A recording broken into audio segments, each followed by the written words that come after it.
मंडळी, खूप छानपैकी पावसाळ्याचं वातावरण झालेलं आहे. अगदी म्हणजे सांगते थंडगार वातावरण झाले आहे आणि वातावरणामध्ये एक ह्युमिडिटी तयार झालेली आहे. त्याच्यामुळे उष्णता अजिबात जाणवत नाही. आता हे आपलं पॉली हाऊसचं स्ट्रक्चर उभं राहिलेलं आहे. थोडक्यात तुम्हाला दाखवते. पूर्ण पॉली हाऊस झाल्यानंतर त्याचा व्हिडिओ लवकरच घेऊन येईल. तर आता हे आपल्या अप्सरांचा राजमहल, त्याचबरोबर आपली ही संपूर्ण शेतीभाती. आता ईशा आणि ईशान बॅडमिंटन खेळत आहेत, तीही मातीमध्ये.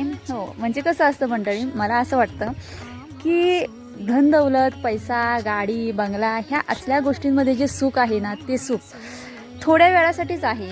पण निसर्गाच्या सानिध्यात राहून जे मिळणारं सुख आहे ना, ते सुख लाख मोलाचं आहे. त्याच्यामुळे माझा जो जीव आहे किंवा माझा जो आत्मा आहे ना, तो आत्मा या असल्या निसर्गामध्येच रमतो. मला खूप छान वाटतं. आणि कसं आहे की मनाला मिळणारं सुख हे खूप महत्त्वाचं आहे. मग तुमच्याकडे काही असो किंवा नसो, सुख ही खूप मोठी गोष्ट आहे.